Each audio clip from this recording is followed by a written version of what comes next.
Welcome everyone to the second town hall for the Freight Frenzy season. Wanted to start off with a generous thank you to our NorCal FTC sponsor, Qualcomm. They have been a very strong supporter of the program in the region for several years, and they are back again this year, and we truly appreciate it. Allows us a lot of ability to continue to serve all of you. So if you get a chance, please say thank you to Qualcomm. By way of introduction, I am Mark Edelman. Joining me on the call this evening is Diane France. She's going to be monitoring the question box to help make sure the questions get passed forward in a timely way. We are the First Tech Challenge program staff, so you got us all here tonight. If you do need to reach out to us, our email addresses are on this screen. If you're not sure who you need to grab, the ftc@playingatlearning.org address goes to the entire First Tech Challenge staff at Playing at Learning. By way of housekeeping, this is a webinar, which means that everybody's muted. We do this when we have a large audience, as it's an easier way for us to be able to manage the noise levels. If you do have questions, we would like you to go ahead and ask them, but we'd ask that you use the question box. And this call is not about game or rule questions. We're not going to answer any of those. There are other forums for taking care of that. We're really here tonight to talk about getting ready for our season locally. If we do at the end of the evening run into a time crunch and aren't able to answer everybody's questions, we will make an effort to capture them and answer them on the website. So you should be able to look for them there. This call is being recorded. And the links to the recording will be posted on our website and potentially in our YouTube channel as well. So tonight we're going to cover a handful of things. We're going to talk about some of the things that are forced onto us by the pandemic. Masks, vaccination verification, capacity limits to some of the venues, some extra constraints in and around the practice fields. Some things that are going to be different this year because of some of the things we've had to do to find places to be able to hold in-person events. So some new venue kind of issues. And then we're going to talk about, getting the team ready for inspection, working on your roster, taking care of your self-inspections, and prepping yourself for judging. And then we'll have a little bit of time at the end for questions. If you do have questions along the way that are germane to what's on the screen at the moment, do go ahead and type them. Diane's going to be watching and monitoring with an eye towards if it really is time pressing. We want to try to answer it in line. Otherwise, we'll try to hold the questions till the end. So big issue for the call tonight is pandemic constraints. It's still here. You all know that. I'm not telling you anything new.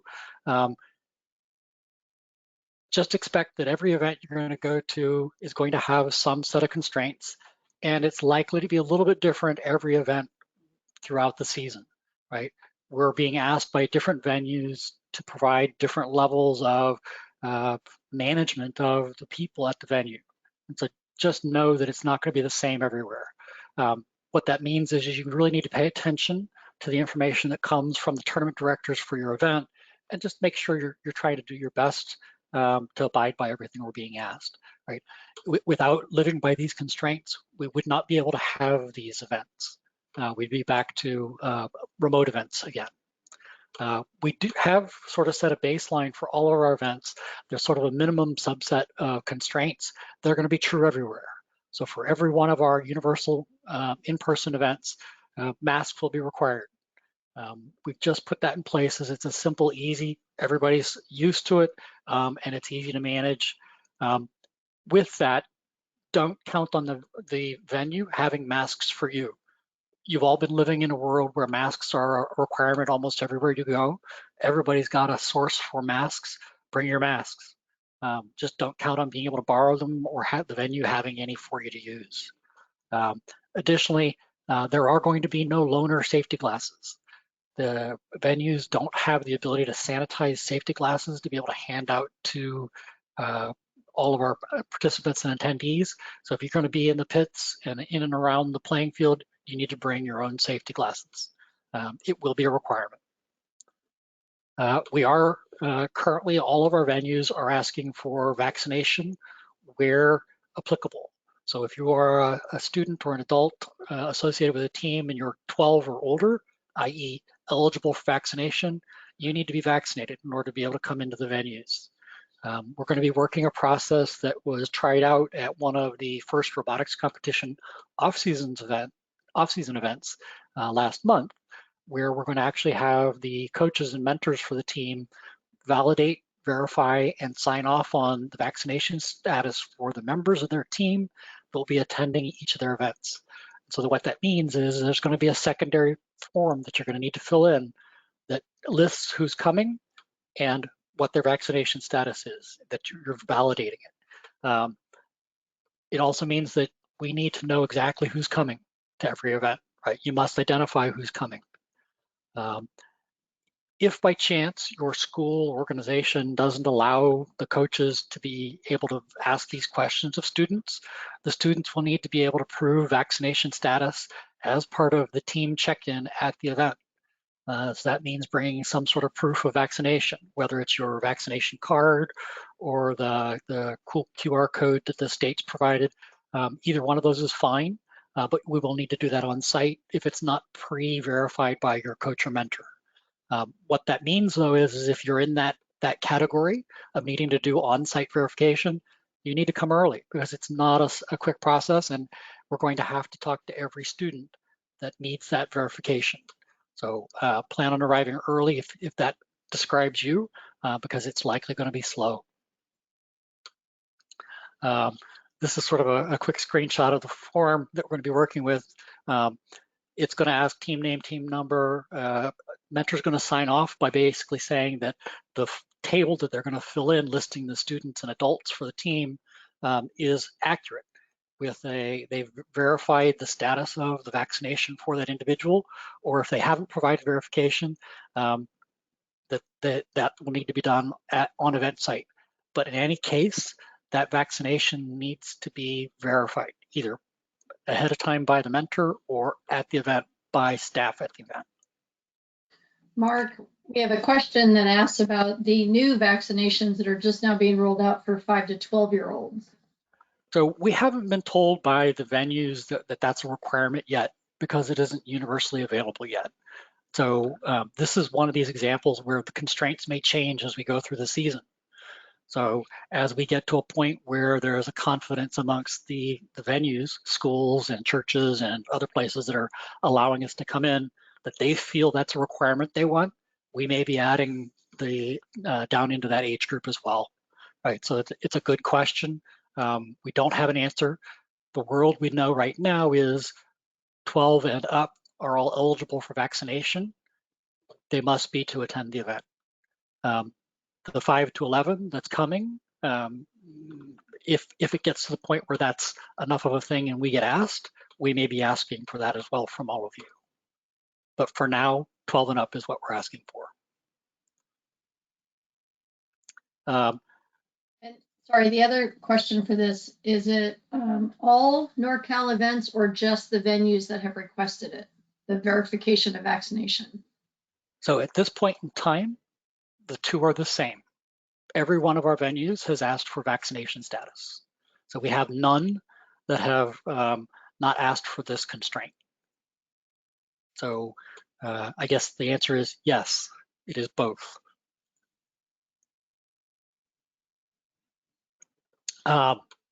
We are in a lot of very different venues this year, and some of our venues are, even more traditional venues, are also limiting attendance. So what that means is there's going to be constraints in terms of the number of people that can be at the event, meaning that we can't bring everybody into all aspects. We have gotten clearance to basically have the entire team participate in judging. We're anticipating that the entire team can come to the event, but as we go through the day, there may be different spaces where there are tighter constraints. We may be putting limits on the number of adults that can come along with the team. There still will be a requirement of 2. First Youth Protection Program requires a minimum of 2 adults traveling with the team. So that will be there. So it'll be a minimum of 2 adults. It will be venue by venue dependent on how many additional adults can come with the team. So stay tuned. Again, when you get communication from your tournament director, make sure you're paying attention to it. We are anticipating that our pits will have tighter limits in almost all of our venues. So it won't be the whole team can go into the pits with the robot. It'll be some subset. Currently, the methodology we're working towards is buttons, right? So the buttons will be a pit pass. Each team will be given some number of those buttons as part of their check-in. They will be required to return those buttons at the end of the event so that we can sanitize them and use them at the next event. But that will be the credential that will allow that student or coach to be able to access the pits. That button can be passed from student to student within a team if they want to trade off and be able to help each other out. But just in terms of being able to manage the crowding, we're anticipating that all pits will have some limits. We will be using wristbands, colored Tyvek wristbands, to identify those people who have been checked in through the screening process. They will be uniqueified per event, and just know that if you don't have a wristband, you're going to be asked to leave the venue. So, make sure you take good care of it once you've been given one. Other constraints we're looking at, we spent a bunch of time looking at where the crowding issues are at an event. One of the other constraints we're going to ask everybody is that there's no gathering in front of the fields, right? So traditional venue where there's bleachers and the fields are down on the gym floor. Lots of people like to hang out and right up against the line in front of the fields. That crowding is something we'd like to eliminate from all of the events.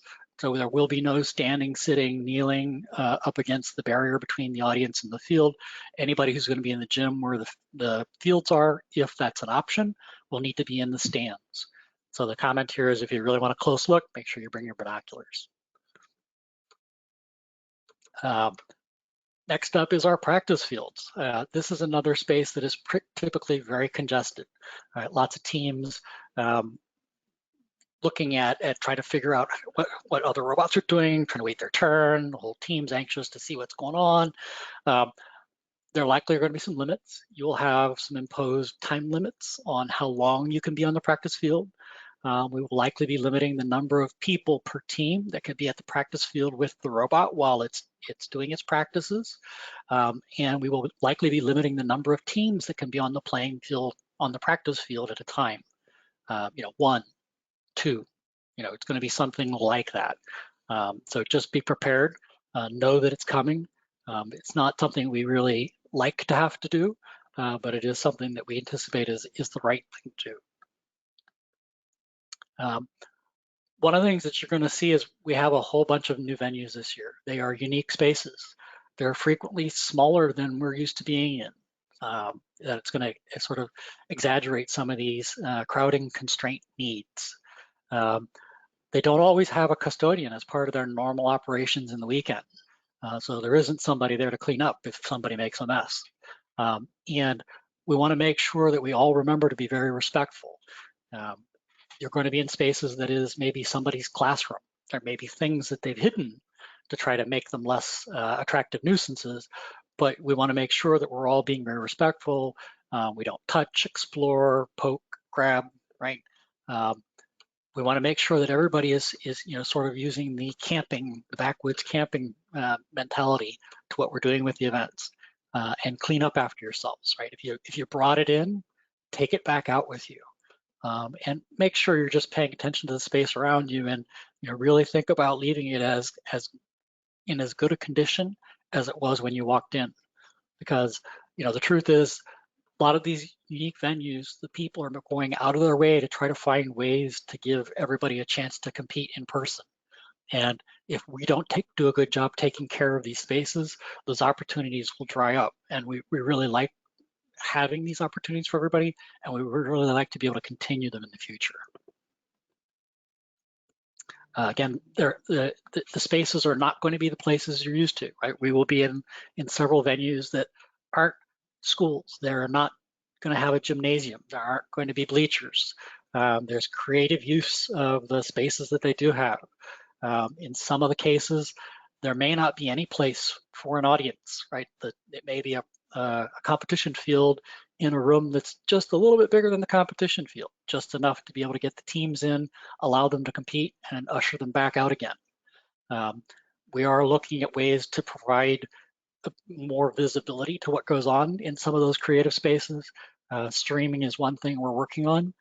So, your friends and family, having them watch from home, doing your scouting over a stream, maybe something you need to think about, right? So just be prepared. Your pits may be in more than one room. They may be small. So the suggestion there is don't bring anything you don't need. Don't plan on camping in the pits. It's a space robot. Bring what you need to sort of in a minimal mode. If you need extra spare parts, maybe leave them in the car. Don't bring them in. You can still go get them from the car, but they maybe don't need to be that close to you. Your practice field may be in a room that isn't part of the pits, right? The practice field and the pits may be in separate spaces. Just be aware of that. Again, competition area may not have an audience. There may not be a space for you to eat inside. It may be outside under awnings or under overhangs. Just be prepared for that and know that that's a probability. Some of the venues that we've got have parking limitations. So be prepared where possible. If you can minimize the number of cars your team is bringing, that'll help. But also be prepared to maybe do a drop-off where you drop off students and equipment and one of the mentors goes and parks the car somewhere else and walks a short distance back to the venue. Right. So again, we have a lot of people that are making very strong efforts to help support everybody, and finding creative spaces. We need to be ready to adapt to those creative spaces.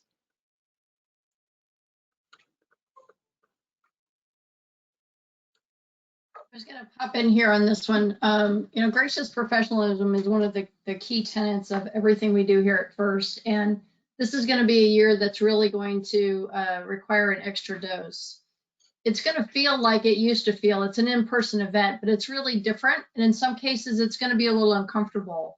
You're going to want to watch. You're going to want to be in the competition space, and in some places, that's just not going to be possible.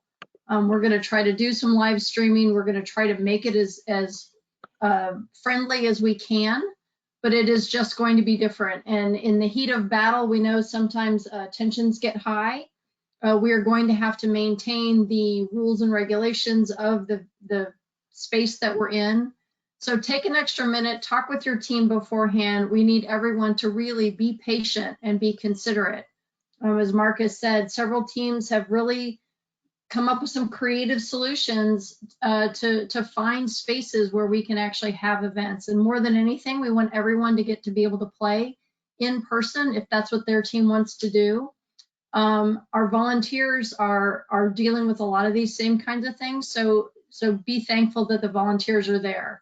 And we want everyone to be able to play in person. It's just going to take a little patience and everybody working together as a community this year to really make that happen. Excellent. So rosters, same as last year, roster. Every student needs to be on the roster. We are, because we're not collecting the roster, requiring that all students and adults be registered electronically and do an electronic signature to the consent and release form. If you're not familiar with the process, drop us an email. There's a couple of great resources on the First Inspires website that help guide mentors and coaches through how to take care of this. If your parents aren't familiar, there's also a parent resource. Students, you need your parents to sign the consent and release form for you. But it is one of the things that you'll see on the NorCal FTC website in the team status. The roster status is one of the things that's listed there, right?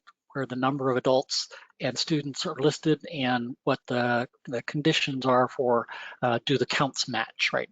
Number of adults, number of adult consent and release forms, number of students, number of student consent and release forms.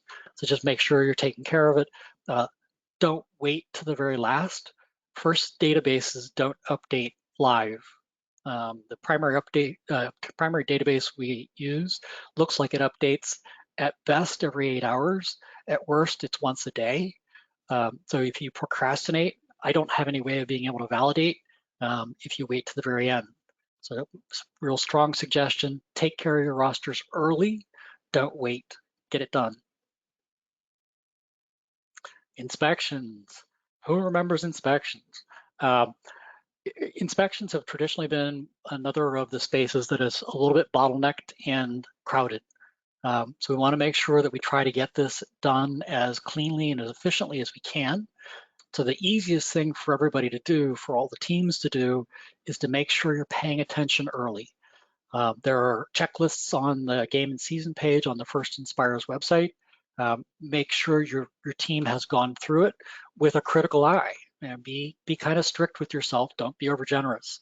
The inspections are scheduled. That means that you're going to have a specific time that your team is expected to show up for robot inspection. Be ready, and if at all possible, be prepared to go early if the inspectors are done with teams early, right? So that lets everything get done faster.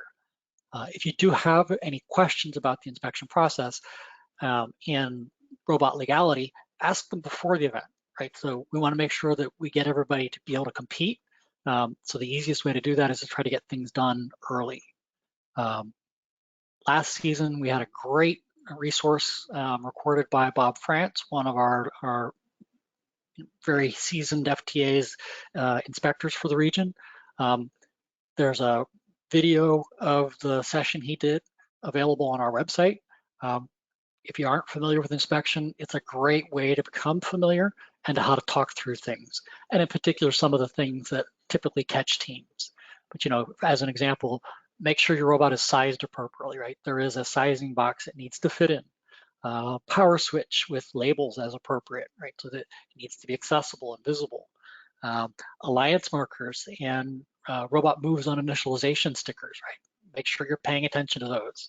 And last but certainly not least, make sure your team numbers are compliant with the requirements, right? There's a minimum size to the numbers and a requirement for multiple placements. So make sure you understand it, and that way you'll have an easy go of inspection.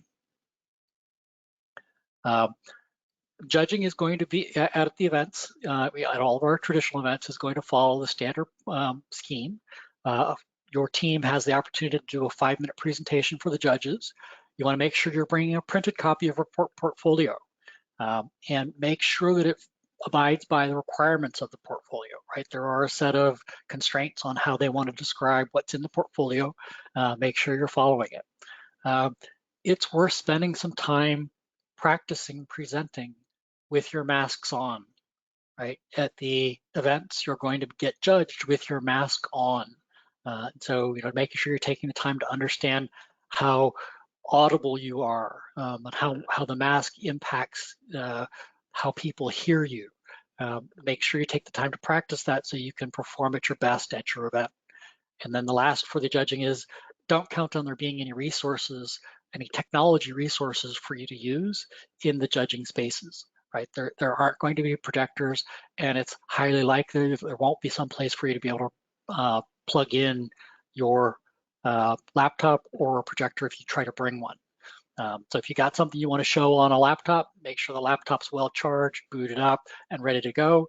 But don't count on there being something there for you to use. In general, the overall schedule for the events will follow the traditional schedule. Right? You'll come in the morning, you'll have a schedule for inspection and judging. Make sure you're ready for each of those appointments. Not making your appointment tends to cause the whole event to run slow. When the whole event runs slow, we have to minimize the amount of play that teams can participate in. Sometime late in the morning, we will do, when the teams are all through with inspection and judging, we will do a brief opening ceremony. That may look very different depending upon what kind of a venue it's in, but we're still going to go through with the opening ceremony. We'll run some initial qualifying matches, and then we'll take a break for lunch. In the afternoon, we'll finish the qualifying matches. When they've completed, we'll do the alliance selection. We'll do our elimination matches, our playoffs, And we'll end the day with our awards and closing ceremony, and similar to the opening ceremony, that may feel a little different depending upon the venue, but we are still going to try to celebrate as much as we can because we really do like to sort of reward the accomplishment of the teams. With that, that's sort of the whirlwind set of things that we've got in terms of constraints. This is your time to ask questions. So we had several questions in the question box. I've answered most of them, but to be sure that they're included in the recording, I'm going to read through some of these along with the answers posted, and feel free to jump in if there's more information. We have a question: where will students or adults without pit pass buttons, where can they stay if the pit's not available? In all of our venues, that's one of the things we look at. If there's not an audience space where they could have a seat or hang out in there, there's usually somewhere in an outdoor covered area or another room where there may be areas for people to just kind of hang out. If they're not specifically competition field side, but there will be an area for those people who are not allowed in the pits. How far in advance will we hear from the director of an event as to how many adults can come with us? Particularly a concern for teams that are coming from a longer distance if they need parent drivers. As soon as we have numbers from our event hosts, we will post them on our site. So as soon as we know, we'll try to share that information with you. Typically, the tournament directors will reach out about 2 weeks ahead of the event with specific details about their events. That's generally how far in advance we're looking at. Will the competitions be live streamed publicly? We're looking at this. Not all venues have the bandwidth necessary to make that possible. So we're still looking at some different options. It may be venue specific, whether the equipment is available, whether the bandwidth is there. Anything to add to that, Mark? Nope, that sums it up pretty well, right? So it really depends on what we're able to accomplish. We'll know more after we get a couple of events under our belt about what we need and what we're able to do. And for any event that will be live streamed, we will, send out that link publicly for the community at large if you want to watch what the actions, what's happening. Yeah, it would likely be a YouTube live stream. How will the afternoon judging be like? So it should be same as a traditional event. The judges will come find you in your pits. If you are limited to how many people are in your pits and a judge comes looking to talk to you and the people they need to talk to aren't there, it's not that different than if they're in a regular event and they happen to be somewhere else. You might gather your team somewhere outside the pits to answer questions or just interact with the judges in a more informal setting, typically the way they have been done in the past. Do we have to sign up for a November, December first play, or can we sign up for competitions in January and February? You absolutely don't have to sign up at all, but we expect that you will want to play, and you can sign up when you think your team is going to be ready to compete. The demand in January and February will be much higher than it is apparently for our November, December events. The later it gets in the season, everybody who hasn't played yet will want to play. And so we're trying to accommodate that with the capacity we have, trying to maximize what we can, but we do have a limited number of play spots. So just know that it's going to be a little harder to get spots later in the season. Given that all of the qualifiers are single field 16 teams, what will advancement to regional championship look like? How many teams qualify from each tournament? Is there a host advancement team? We are not advancing a host team this year, so the advancements are based in the list that's in the game manual. They will depend on how many teams are competing in that event. Also, it'll depend on how many teams are competing in our championship, which depends on how many teams we actually have registered for the season. So there's still a lot of unknowns. I can't guarantee you how many teams will be advancing from any one event yet.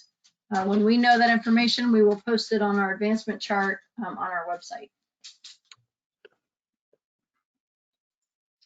Do we have to bring a paper copy of our engineering notebook? Your engineering notebook is optional. If you want to have the opportunity to share it with the judges, you need to bring it in a way that you can show it to them. If you want to bring an electronic copy and share with them something in your notebook, that's great. I'm guessing that's not something you're going to send with the judges back to the judging room. So it's kind of up to you. The notebook is optional. The portfolio is not, if you want to be considered for a judged award. So whether or not you print it is up to you.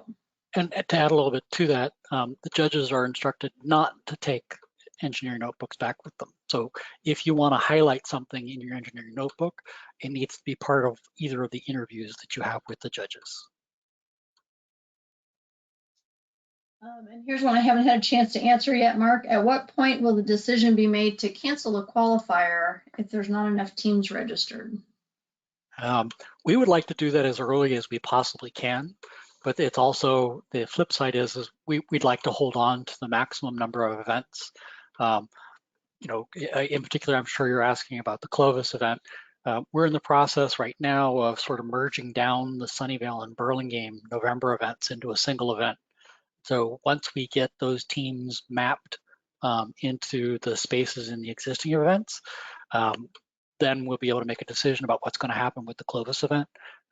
We know that there's a couple of teams that are going to move into the Clovis event, and so soon, but we'll see how that goes.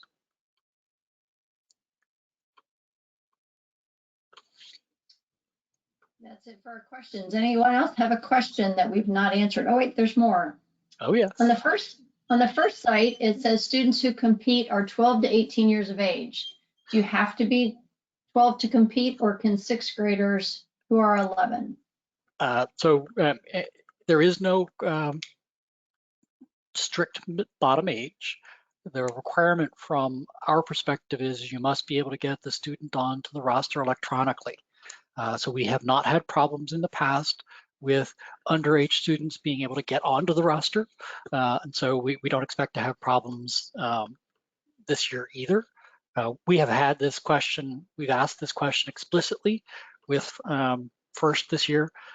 Past policies had been, we don't card at the door, right? We're not going to check ages. We generally don't recommend younger students just because of the age difference to the older students, right? A 10 or 11-year-old needing to be able to be on a peer level with an 18-year-old is a little bit of a stretch in terms of sort of mental and emotional development.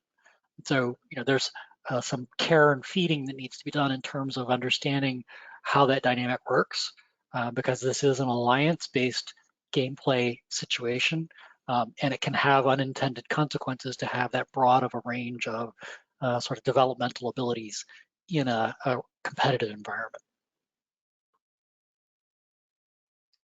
Will the first event be live streamed, or is streaming only maybe come later?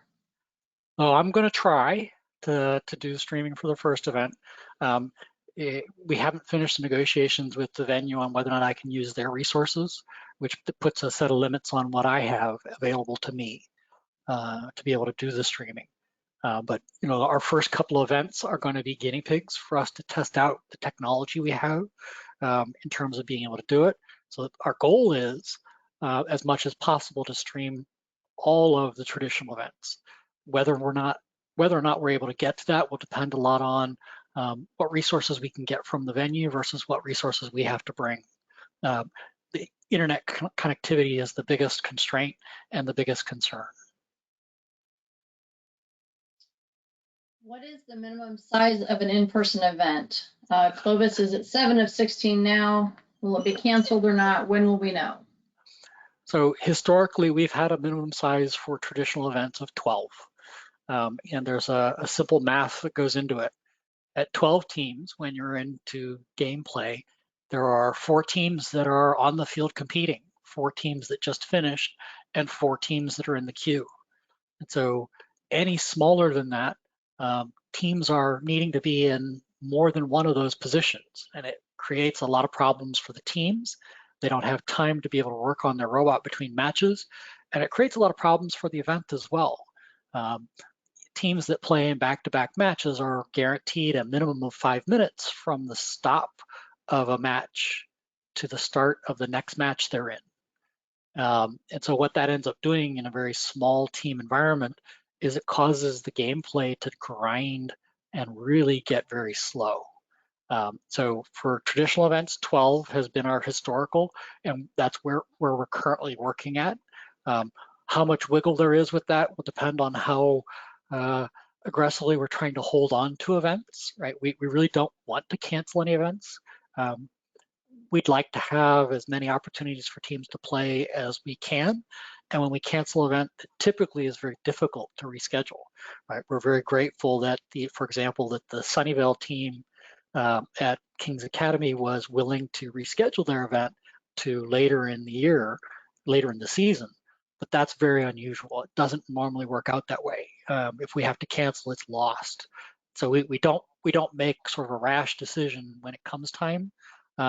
We try to hold on to them as long as we can.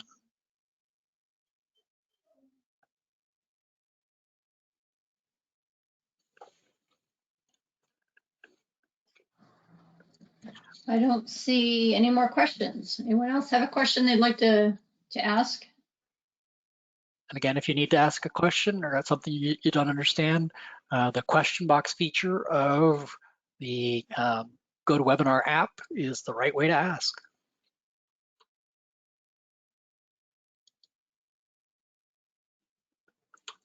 And while we're waiting for the next question, I'll just sort of reiterate some of the things that Diane said about the gracious professionalism. We can have a great time with the events and laugh about the things we're having to deal with and really treat it very positively, or we can go in thinking we're going to be miserable. And I'd like to think that the spirit of the program is going to drive us towards that. Let's laugh and let's work through it, and let's just chalk it up as another experience that we've gotten ourselves through.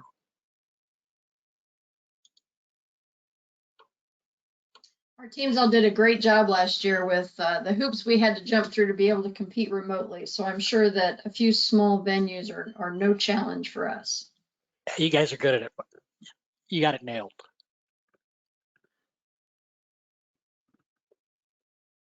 We have added a few events to our schedule. On our NorCal FTC website, there is a schedule page. As we are confirming new events, we are listing them there. There's a couple listed as tentative, but those are kind of placeholders as we're just waiting to get final confirmation. If there are available dates, we are still looking for hosts for those. We have a couple of people still trying to finalize some potential venues, but we are hoping to have all of those dates filled. We did just get one more question, Mark. Will we have hybrid events? Currently, no, we are not planning to do hybrid events. After we spent some time thinking about what it meant for working through a hybrid event schedule, it's actually significantly more work than just doing a remote event. So if we're not able to do judging on site, we will likely push the event to be a remote event because that's what ended up driving the overall effort level, right? So we're not currently planning any hybrid events. They will all either be traditional or remote. And we do have a question if the slides from today's presentation will be posted. Yes, they will be on the town hall page on our website. And do the vaccination and mask requirements apply to volunteers as well? Absolutely. So everybody who's walking through is going to have the same set of constraints. It's just the world we live in. It is one of the things that by agreeing to has allowed us to get into some of the venues, right? So it is an enabling feature of the events.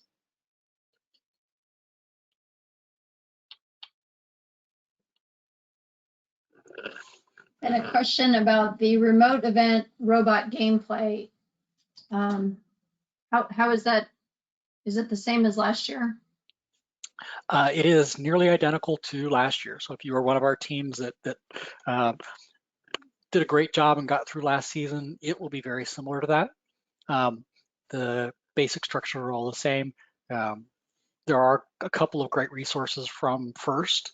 The FIRST Tech Challenge staff has been hard at work putting together information on how to be able to do all of the different aspects from a remote perspective, including they just updated a team scoring webinar so that your team understands how to work with the scoring system to be able to take care of that again.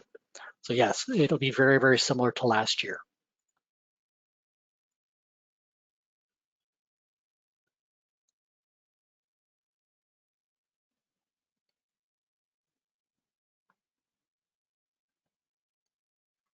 And if you do have a team and team questions regarding gameplay and gameplay and rules, there is a monthly call for team gameplay call. The next one's coming up next week on Thursday. And so if you got questions, make sure you pay attention to the FTC Team Blasts. There's information on how to join that call there. The FTC Team Blast is where you can find out about the link to the team scoring webinar? Yep. In general, that goes somewhat automatically to the 2 lead coaches for the team, but I believe that anybody who wishes can sign up to receive those mails as well.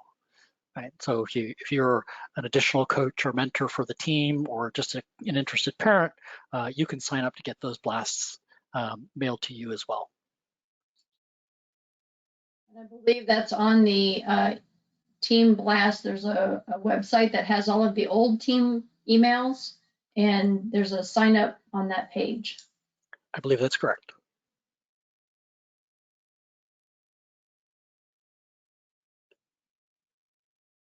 Good questions tonight, guys. Any last ones?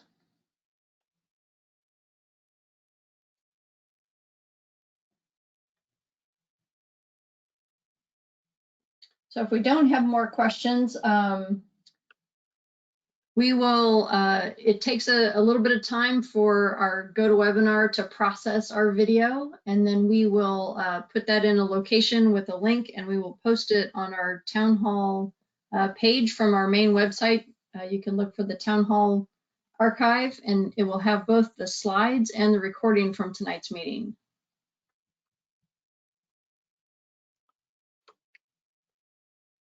I guess my big takeaway is I'm looking forward to seeing teams competing on the field.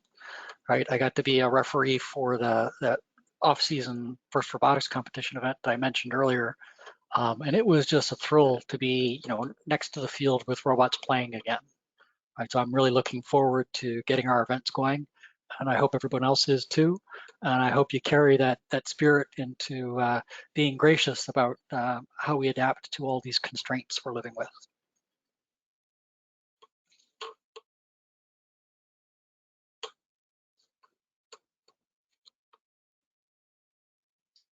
Looks like that may be it for tonight. All right, well, thank you, everyone. I'm going to stop the recording